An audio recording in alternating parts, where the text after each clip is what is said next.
Have you ever seen someone so entitled they seem to believe the rules of civility, and even the law don't apply to them? We're about to tell you a story that starts in the noisy, crowded boarding area of an international airport with a young woman just trying to get to her seat, but it quickly escalates into a shocking display of prejudice and harassment. The aggressor, a wealthy woman in first class, had no idea she was picking a fight with the wrong person.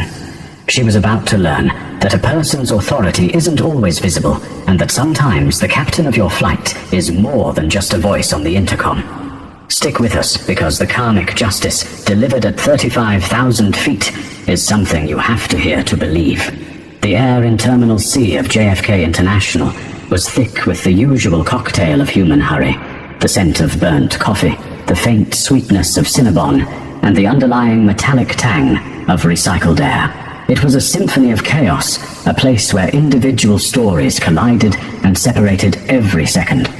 Alyssa Gange, aged 21, was a calm island in this turbulent sea, with her noise-cancelling headphones playing a low-key jazz trio and a textbook on advanced propulsion systems in her lap. She was a portrait of focused tranquility. She was flying to London for a semester, abroad, a capstone to her aerospace engineering degree. The flight Transatlantic Airways Flight 112 was a familiar one. Her father had been flying this route for over a decade.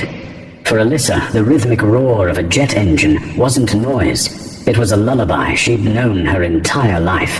Her boarding group, Priority Group 2, was called over the loudspeaker, the voice of a gate agent, a weary-looking man named Frank, cutting through the terminal's din. Alyssa gracefully packed her book into a stylish but practical backpack, stood up, and stretched.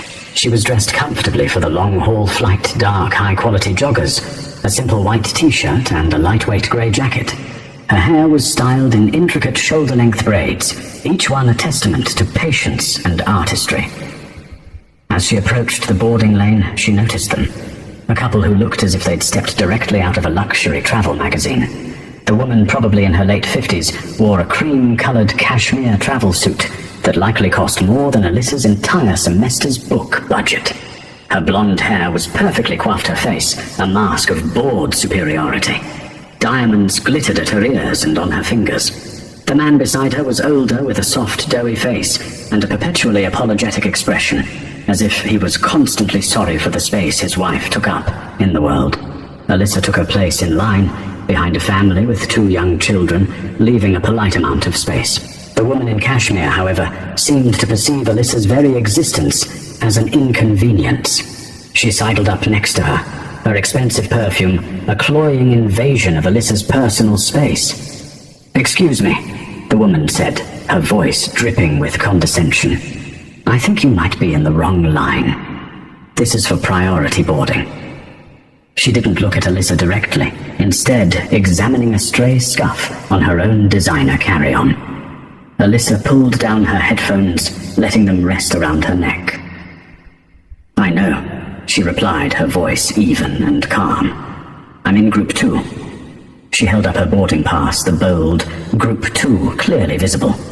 The woman who Alyssa would later learn was named Meg Schroeder gave the pass a cursory, dismissive glance. "Really, how fortunate for you. They must be letting almost anyone into these groups now." The insult was subtle, a verbal sliver of glass designed to draw blood without leaving a visible wound. Alyssa had been on the receiving end of comments like this her whole life. The surprise that a young black woman could be in a priority line, could be studying a complex scientific field, could simply exist in a space they felt belonged to them. "It's based on the ticket you purchase," Alyssa said, simply refusing to take the bait. She turned her attention back toward the gate, but Meg wasn't finished. She nudged her husband, Philip. "Can you believe this, Philip? The standards are just slipping everywhere." Philip mumbled something incoherent, his eyes darting around, desperate to avoid any form of confrontation. The line began to move. As Alyssa stepped forward, Meg pushed her oversized tote bag, slightly making Alyssa stumble. It was a small, petty act of aggression, but it was unmistakably intentional. "Watch where you're going," Meg snapped, as if Alyssa were the one at fault. Alyssa stopped and turned to face her fully. The jazz in her ears was gone, replaced by a low thrum of adrenaline. "You just pushed your bag into me. I did no such thing." Meg scoffed, her voice rising in volume, attracting the attention of those nearby. "You're being clumsy, probably overwhelmed by the whole experience." "I'm not overwhelmed," Alyssa stated, her voice now carrying a chill of its own. "I'm just trying to board my flight. The same as you." "Hardly the same," Meg muttered, just loud enough for Alyssa and a few others to hear. She gestured vaguely at Alyssa's attire. "My ticket gives me certain privileges. It ensures a certain caliber of fellow passenger. Or at least it's supposed to." The gate agent Frank looked over, his expression one of pure exhaustion. He just wanted the plane boarded and pushed back. "Folks, let's keep the line moving, please. Scan your pass and move on to the jet bridge." Alyssa presented her pass. It beeped green. Frank nodded her through without a word. As she stepped away, she heard Meg say to Frank, loud enough for it to be a pronouncement, "You should really be more careful about who you let through. She clearly doesn't belong." Frank just sighed and gestured for Meg's passport. "Boarding pass, ma'am." Alyssa walked onto the jet bridge, the sterile corridor that served as the final gateway between the chaos of the terminal and the ordered world of the aircraft. She took a deep breath, trying to release the anger and frustration that had coiled in her stomach. It was just one ignorant woman. 7 hours in the air and she'd never have to see her again. She was wrong. The confrontation wasn't over. It was just getting started. The jet bridge was a narrow, windowless tube, amplifying the sense of confinement. The rolling clicks of carry-on wheels echoed off the corrugated metal walls. Alyssa kept a steady pace, wanting to put as much distance as possible between herself and Meg Schroeder. She found her rhythm focusing on the patch of industrial carpet ahead of her. But the click-clack of expensive heels grew louder, closer. Meg, having breezed through the gate check, was now practically on Alyssa's heels, her husband Philip trailing behind like a remorseful shadow. "You know," Meg's voice cut through the air, sharp and intrusive, "some people have no sense of pace. They just dawdle along, holding everyone else up." Alyssa ignored her, her jaw tightening. She could feel the stares of other passengers, a mix of curiosity, pity, and discomfort. No one said anything. No one ever did. It was easier to look away, to pretend you didn't hear the venom in a stranger's voice. As the line bottlenecked near the aircraft door, they were forced into close proximity.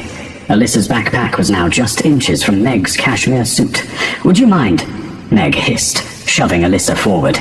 The push was harder this time, more deliberate.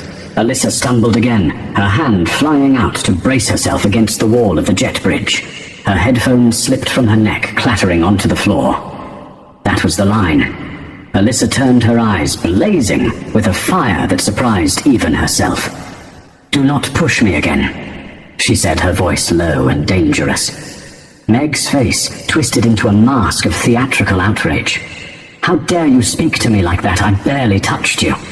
You are an aggressive young woman, aren't you? I am a passenger on this flight who you have verbally and now physically assaulted twice." Alyssa countered, her voice resonating with the precision of an engineer defining a problem. "Assaulted." Meg laughed, a brittle, ugly sound. "Oh, don't be so dramatic.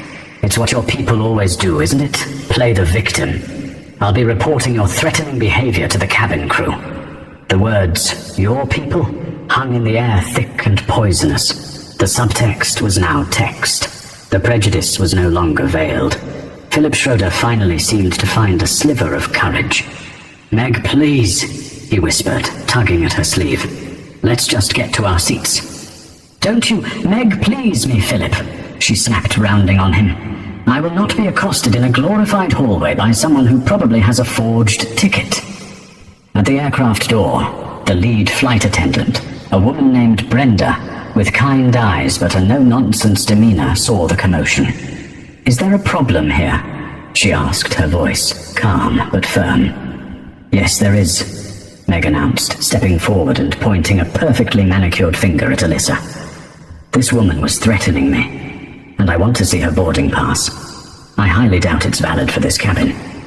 Brenda looked from Meg's furious face to Alyssa's controlled anger. She was a veteran of the skies, and she knew this type of passenger all too well. Her primary goal was de-escalation. A delay on the ground cost the airline thousands of dollars per minute. "Ma'am, I'm sure it's just a misunderstanding," Brenda said, directing her words to Meg. "Let's get you to your seat. You're in 1A. I believe it's just to your left." "I'm not going anywhere until I'm assured that my safety isn't at risk," Meg insisted. "I want her removed from this flight." Alyssa felt a surge of disbelief. Removed for being pushed and insulted. She looked at Brenda, her eyes pleading for reason. "That's not what happened. This woman has been harassing me since the gate." Brenda's professional smile was strained. "Let's everyone just take a deep breath. We can sort this out once we're all seated. We need to get the aisle clear." She looked at Alyssa. "Ma'am, what is your seat number?" 15C. Alyssa replied, her voice tight. "Premium economy." Meg let out another derisive snort. "Premium economy, of course." The implication was clear. Not quite first class, not quite good enough. "All right," Brenda said, making a decision. "You please head to your seat, 15C, and Ms. Schroeder, I'll escort you to 1A.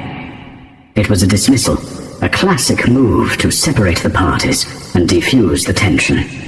But to Alyssa, it felt like a defeat. She was being sent away while the aggressor was being coddled and escorted. She picked up her headphones, checked them for damage, and with one last lingering look at Meg's smug, triumphant face, she turned and walked down the aisle. Each step felt heavy. She was aware of the eyes on her back, the whispers that followed in her wake. She found her seat an aisle seat in the first row of the premium cabin and sank into it, her body trembling with a mixture of rage and humiliation. She stowed her backpack in the overhead bin and buckled her seatbelt, the click of the buckle sounding unnervingly final. She watched as Meg was personally seated by Brenda, fussing over her bag, demanding a pre-departure glass of champagne, and generally behaving as if she owned the aircraft. The injustice of it all burned in Alyssa's chest. She wasn't a victim. She was the daughter of a man who had dedicated 30 years of his life to this airline. A man who respected the rules of the sky above all else. And she would not let this stand. She pulled out her phone. The cabin door was still open. The jet bridge was still attached. She still had a signal. She scrolled through her contacts and found the one labeled Dad. She pressed the call button, her heart pounding, a steady, defiant rhythm against her ribs. The phone rang twice before he picked up. The voice on the other end was calm, deep, and utterly familiar. It was the voice that had read her bedtime stories, the voice that had explained the physics of lift, and the voice that had always, without fail, made her feel safe. "Alyssa Bear, everything okay? I thought you'd be boarding by now." "We are. I'm on board," Alyssa said, keeping her own voice, low conscious of the passenger in the window seat next to her. "But Dad, there's a situation. A situation? What kind of situation? Is there a problem with your seat? Did the upgrade clear?" "The seat is fine. It's a passenger. A woman in first class. She's been difficult." Alyssa chose her words carefully. The engineer in her, wanting to report the facts without emotional hyperbole. She was verbally abusive at the gate and on the jet bridge. She pushed me, twice. Then she accused me of threatening her, and demanded the flight attendant remove me from the flight. There was a silence on the other end of the line, but it wasn't an empty silence. It was a weighted pause, the kind of quiet that precedes a storm. Alyssa could picture her father's face perfectly, the way his brow would furrow the muscles in his jaw tightening. "Tell me her name and seat number," he said finally. His voice had changed. The paternal warmth was gone, replaced by something else. It was the voice he used when communicating with air traffic control through a storm, a tone of absolute command and zero ambiguity. "Her name is Schroeder, Meg Schroeder.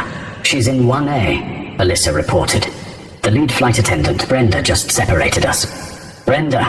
Good. She's one of the best." He said the comment, almost a thought to himself. "Okay, Alyssa, stay in your seat. Don't engage with this woman any further. Do you understand?" "Yes, Dad. I'll handle it." "What are you going to do?" Alyssa asked, a sliver of apprehension creeping in. "My job," he replied, and the line went dead. Alyssa stared at her phone for a moment before tucking it back into her pocket. A strange sense of calm washed over her. She had passed the problem to a higher authority, the highest authority on this aircraft. Up in first class, Meg Schroeder was sipping her champagne, regaling her meek husband with a triumphant, embellished version of the events. "And I told the flight attendant, you simply must do something. The safety of your premium passengers is paramount." Suddenly, the cabin speakers crackled to life. It wasn't the usual pre-recorded welcome message. It was a live voice, clear and resonant, filling the entire aircraft with an effortless authority. "Good morning, ladies and gentlemen. This is your captain speaking from the flight deck." Alyssa felt a small smile touch her lips. She recognized that cadence, that deep baritone, better than her own heartbeat. "We'll be pushing back from the gate in just a few minutes' time," the voice continued. "Flight time to London, Heathrow will be approximately 7 hours and 15 minutes. Cabin crew, please prepare the cabin for departure. And would the lead flight attendant, Brenda, please come to the flight deck immediately?" There was a subtle shift in the cabin's atmosphere. The request was unusual. The captain's direct public summons of a specific crew member before pushback was not part of the standard script. Brenda, who had been in the galley, appeared her expression a mixture of professionalism and curiosity. She gave a brief, reassuring smile to a nearby passenger and walked briskly to the front of the plane, disappearing behind the cockpit door.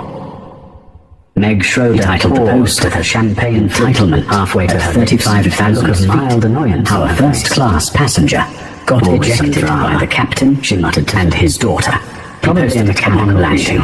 By the time Alyssa had cleared customs, it was already starting to go viral. Cockpit, the scene shared it on Twitter, on Facebook. The first officer was running through the pre-flight. The video clip, blurry as it was undeniable. Having removed Meg's screeching, he looked at her. "Do you have any idea who I am?" He became an instant Brenda. Back in New York, the Schroeder's ordeal was just unfolding. "I need a report." Being escorted off a plane by security boarding meant they were now on an internal transatlantic airways watch list. Tell me, were rebooked on a flight the next day? But Brenda, a consummate professional, was given two middle seats in the last row of the car. She recounted the events on the jet bridge accurately. It was a dispassionate, brutal message from the airline's operations department. The passenger in one real problems began when Martin accused the passenger in 15C of being threatening and demanded she be removed. Meg Schroeder was not alleged a wealthy spouse. She was a board. And did you see a push? And a major brand ambassador's eyes for a high-end lifestyle company. Called by the time he got there. It was just a loud, verbal exchange on made the decision to separate them to ensure an on-time departure. They sold thousands of 15C and sponsored charity galas for undead. Schroeder had been harassing 48 hours for social media accounts were inundated. To be honest, Ms. Schroeder was being very loud and demanding their posts. By Meg started trending. The hypocrisy was too glaring to ignore.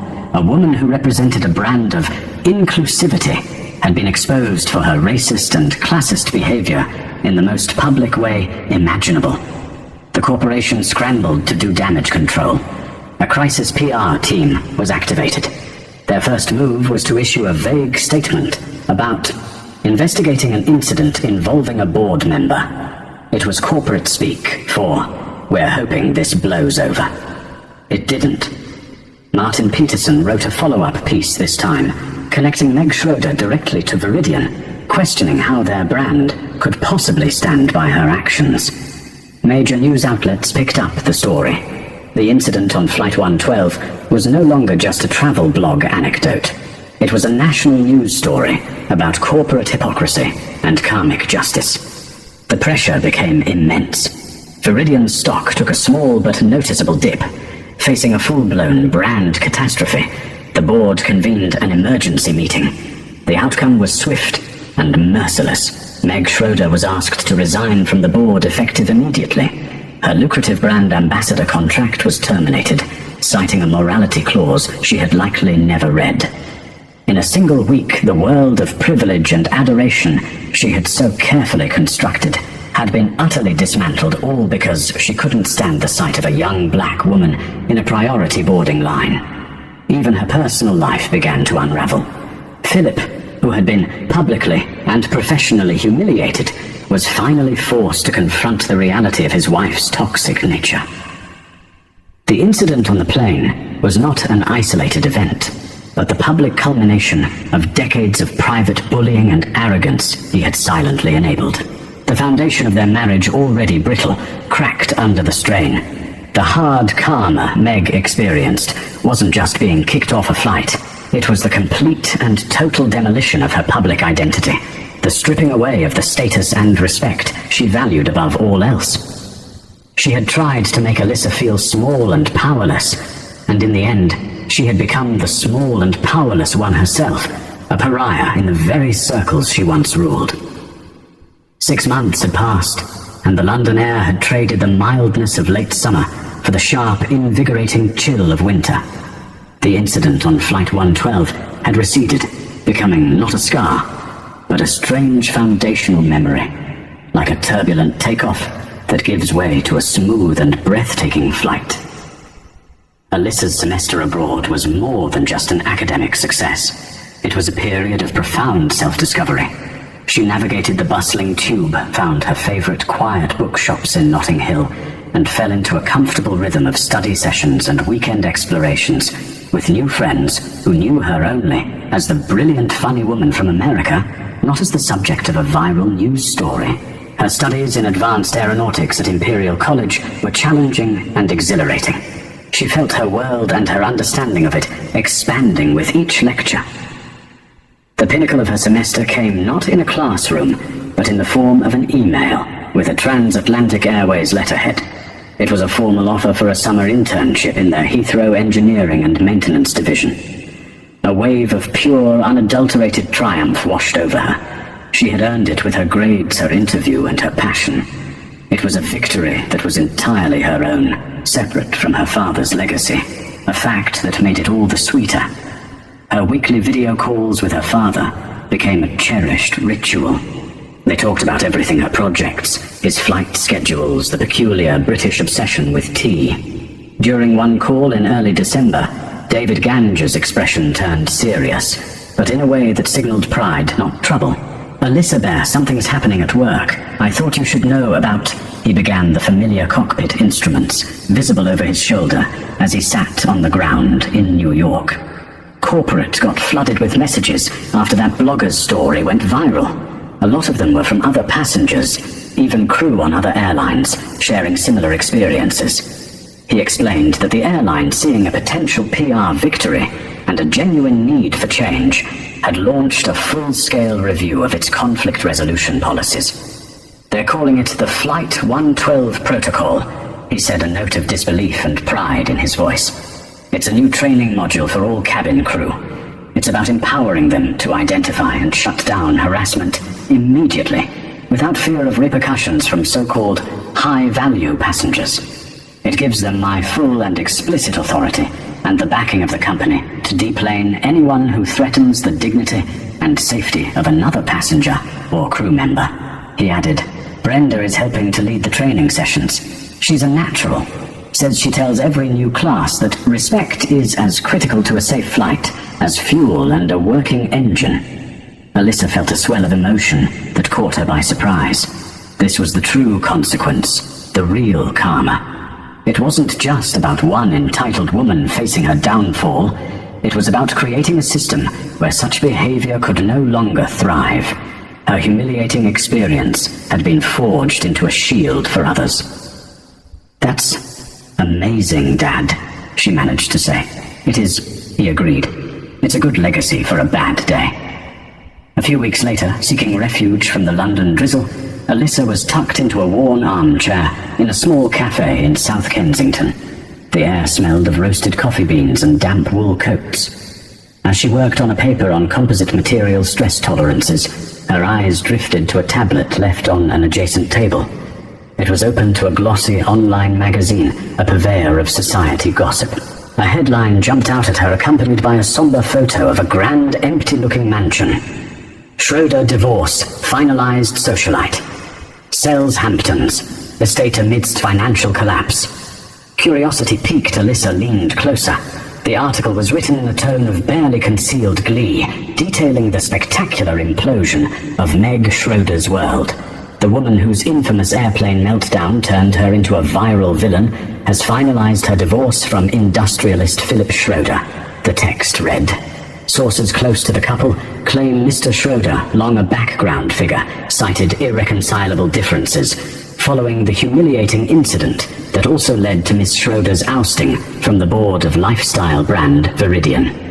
Stripped of her primary income and social standing, the former queen of the Hamptons charity circuit is now reportedly liquidating assets to cover mounting legal debts and a lifestyle she can no longer afford." Alyssa leaned back, the words settling not with a sense of victory, but with a profound and quiet finality. There was no joy in reading of a life so thoroughly dismantled, but there was no pity either. It was simply the end of the story, the logical conclusion to a trajectory Meg had set in motion herself. It felt less like revenge, and more like physics. An object propelled by arrogance, traveling in a destructive direction, had finally met an immovable force. The resulting crash was nothing more or less than the laws of the universe balancing themselves. She closed her laptop, the quiet hum of the cafe, a comforting sound. A chapter was closed. On her last weekend in London, she took a long walk through Hyde Park. The trees were bare, their skeletal branches stark against a pale winter-blue sky. High above, the white contrail of a jetliner cut a silent, perfect arc across the canvas of the afternoon. She thought about her journey, the flight that brought her here, and the personal journey of the last 6 months. She had faced down a very personal form of ugliness, and had refused to let it diminish her. She felt stronger, more centered, more certain than ever of her own path. Her phone buzzed in her pocket. It was a text from her dad.